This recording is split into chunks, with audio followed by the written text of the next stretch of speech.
പ്രിയപ്പെട്ട സുഹൃത്തുക്കളെ, നമ്മൾ വളരെയധികം വർണ്ണവിവേചനം അനുഭവിച്ചു കൊണ്ടിരിക്കുന്ന ഒരു ജനതയാണ്. നമ്മളുടെ കേരളത്തിൽ ഇറങ്ങുന്ന അഥവാ ഇന്ത്യയിൽ ഇറങ്ങുന്ന വൈവാഹിക പരസ്യങ്ങൾ നാം എടുത്തു നോക്കുക. വെളുത്ത സുന്ദരികളായ സ്ത്രീകളെയാണ് ആവശ്യമുള്ളതും ലഭ്യമായിട്ടുള്ളത്. എങ്ങനെയാണ് നമുക്ക് വെളുത്ത സുന്ദരികളുമായിട്ടുള്ള സ്ത്രീകളെ മാത്രം ആവശ്യമായിട്ട് വരുന്നത്? ഏതൊക്കെ തലത്തിലാണ് വെളുത്തത് സുന്ദരമായി തീരുന്നത്? എനിക്ക് തോന്നുന്നത് ഇന്ത്യക്കാരായ നമുക്ക് സ്റ്റോക്ക്ഹോം സിൻഡ്രോം ബാധിച്ചിരിക്കുകയാണ്. സ്റ്റോക്ക്ഹോം സിൻഡ്രോം എന്ന് പറഞ്ഞാൽ സ്റ്റോക്ക്ഹോമിലുള്ള ഒരു ബാങ്ക് കൊള്ളയടിക്കാൻ വേണ്ടി ബന്ദികളാക്കപ്പെട്ട ബന്ദികളും ബന്ദികളാക്കിയവരും തമ്മിൽ പിന്നീട് ഒരു പ്രണയം രൂപം കൊള്ളുകയും ബന്ദികളാക്കിയവരെ പിന്നീട് വിവാഹം ചെയ്യുകയും ചെയ്യുന്ന ഒരവസ്ഥ, ആ അവസ്ഥയാണ് സ്റ്റോക്ക്ഹോം സിൻഡ്രോം എന്ന് പറയുന്നത്. നമ്മളുടെ ഇന്ത്യക്കാർ ചരിത്രാതീത കാലം മുതൽ പലവിധ വംശങ്ങളുടെ ആക്രമണങ്ങൾക്കും കീഴടക്കലുകൾക്കും നമ്മൾ വിധേയരായിട്ടുള്ളവരാണ്. ആര്യന്മാർ, ഡച്ചുകാർ, പേർഷ്യക്കാർ, ഇംഗ്ലീഷുകാർ തുടങ്ങിയ പൂർണ്ണമായിട്ടുള്ള വ്യത്യസ്ത തലത്തിലുള്ള ലോകത്തിൽ പാശ്ചാത്യ ജനത നമ്മെ കീഴടക്കി ഭരിച്ചു. നമ്മെ കീഴടക്കി ഭരിച്ച സകല ജനതയുടെയും നിറം ഇരുണ്ടതായിരുന്നില്ല. ഇരുണ്ട വംശജരൊന്നും നമ്മെ ഭരിച്ചിട്ടില്ല. ആഫ്രിക്കൻ വംശജരൊന്നും നമ്മെ കീഴടക്കി ഭരിച്ചിട്ടില്ല. അപ്പോൾ നമ്മെ കീഴടക്കി ഭരിച്ച ആ ജനതയോട് തോന്നിയ ഒരു ആരാധന, അപഹാസ്യമായ ഒരു അടിമത്തം. ഈ അടിമത്തമാണ് നമ്മെ വെളുപ്പിനോട്, നാം വെളുപ്പെന്ന് പറയുന്നത് മഞ്ഞ കലർന്ന ഒരു തവിട്ട് നിറത്തിനെയാണ് നാം വെളുപ്പെന്ന് പറയുന്നത്. യഥാർത്ഥമായിട്ടുള്ള വെളുത്ത കളറിനൊന്നുമല്ല.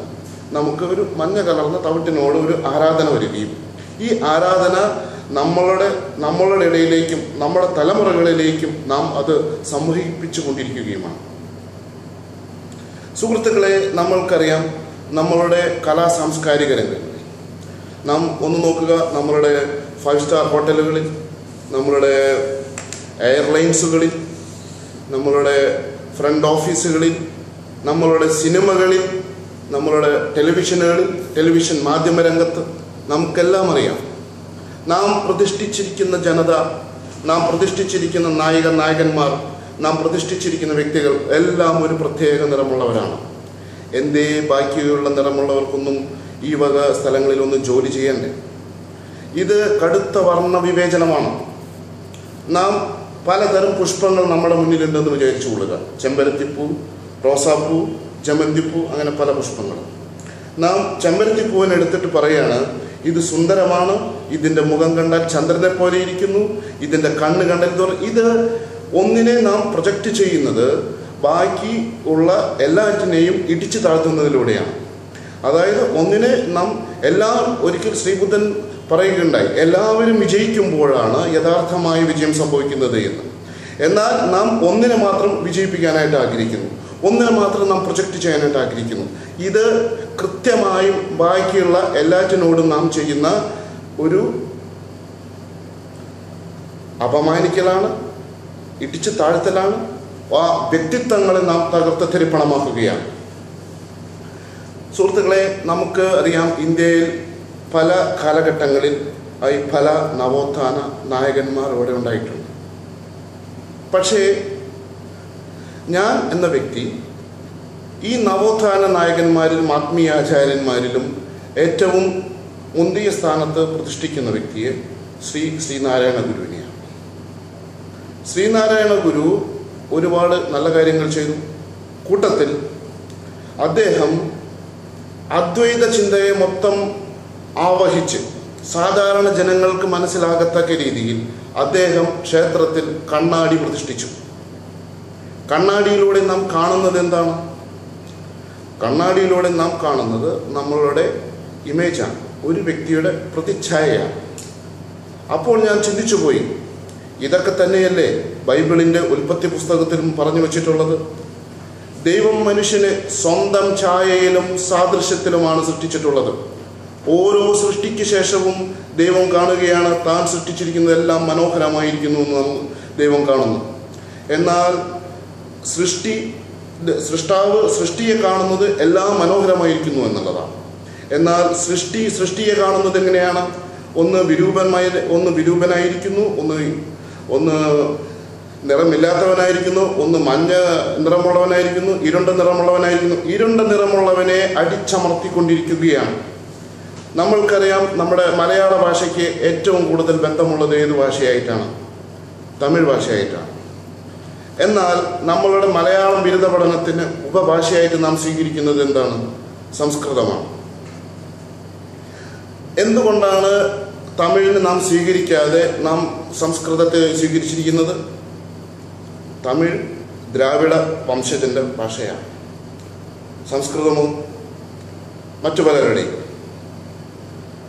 സംസ്കൃതത്തിൽ ശുംഭൻ എന്ന് പറഞ്ഞാൽ ശോഭിക്കുന്നവൻ എന്ന് അർത്ഥമുണ്ടെന്ന് ഈയിടെ ഞാൻ മനസ്സിലാക്കുകയുണ്ട്. സാഹിത്യരംഗത്തും കലാരംഗത്തും വിവിധങ്ങളായ പ്രവർത്തനങ്ങൾ വഹിച്ചുകൊണ്ട് ശോഭിക്കുകയും ഇന്നോളം സ്ത്രീജനങ്ങളെ വർണ്ണിക്കുകയും പ്രകൃതിയെ വർണ്ണിക്കുകയും ചെയ്ത്, സ്ത്രീജനങ്ങളെ വർണ്ണിക്കുന്നവരോടുള്ള ഒരു വാക്ക്, നിങ്ങൾ ഏതെങ്കിലും ഒരു സ്ത്രീയോട് പോയിട്ട് ചോദിച്ചു നോക്കുക, നിങ്ങളെക്കുറിച്ചിട്ട് ഇങ്ങനെ വർണ്ണിക്കുന്നത് കേൾക്കുമ്പോൾ അവർക്ക് എന്ത് തോന്നുന്നു? ഇത് നമ്മളെ ഒരു 19-ാം നൂറ്റാണ്ടിലോ 18-ാം നൂറ്റാണ്ടിലോ ചിന്താതലങ്ങളില്ലാത്ത ഒരു വ്യക്തിയിൽ, അതായത് എഴുത്തച്ഛനോ മറ്റുള്ള കാലഘട്ടങ്ങളിൽ സ്ത്രീയെ വർണ്ണിച്ചു കഴിഞ്ഞാൽ ഒരു പക്ഷേ ആ ജനങ്ങൾക്ക് മനസ്സിലാക്കാമായിരിക്കാം, അവർ ഒരു പക്ഷെ മനസ്സിലാക്കിയില്ലായിരിക്കാം. ഫ്ലർട്ടിങ്ങിനെ അവർക്ക് ഒരു പക്ഷേ അർത്ഥത്തിൽ മനസ്സിലാക്കുന്നുണ്ടാവില്ല. ഇന്നത്തെ തലമുറയിലും നാം സ്ത്രീജനങ്ങളെ വർണ്ണിക്കുവാനും നമ്മുടെ പ്രണയത്തെ വർണ്ണിക്കുവാനും, ഇങ്ങനെ സ്ത്രീജനങ്ങളെ വർണ്ണിക്കുന്നതിലൂടെ നാം ചെയ്യുന്നത് എന്താണ്? മറ്റൊരു ജനവിഭാഗത്തെ, ഇവിടെ സാധാരണക്കാരായിട്ടുള്ള ഏറ്റവും ശക്തമായിട്ടുള്ള ജനവിഭാഗത്തെ നാം അടിച്ചമർത്തുകയാണ് ഇതിലൂടെ. ഒരിക്കൽ എബ്രഹാം ലിങ്കൻ പറയുകയുണ്ടായി, ദൈവം സാധാരണക്കാരെ ഏറ്റവും കൂടുതൽ സ്നേഹിക്കുന്നവനാണ്. കാരണം അതുകൊണ്ടാണ് നമ്മുടെ ഇടയിൽ സാധാരണ രൂപങ്ങളും സാധാരണ വ്യക്തിത്വങ്ങളും സമൃദ്ധമായി സൃഷ്ടിച്ചിട്ടുള്ളത്. ഇക്കാരണത്തിൽ ഇന്ന് ഇങ്ങനെ സാഹിത്യരംഗത്തും കലാരംഗത്തും ഇരുന്ന് ശോഭിച്ചു കൊണ്ടിരിക്കുന്ന കലാകാരന്മാരോടും ഗാനരചയിതാക്കളോടുമായിട്ട് എനിക്ക് പറയാനുള്ളത്, നിങ്ങൾ തിരിച്ചു വരേണ്ടിയിരിക്കുന്നു.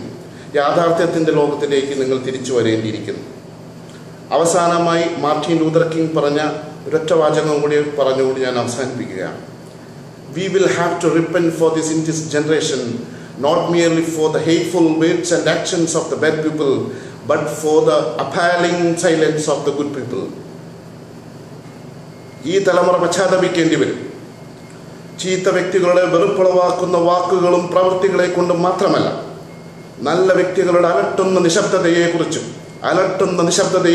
ഈ തലമുറ പശ്ചാത്തപിക്കേണ്ടി വരും. ഇത്രയും പറഞ്ഞുകൊണ്ട് ഞാൻ എൻ്റെ വാക്കുകൾ അവസാനിപ്പിക്കുന്നു. നന്ദി.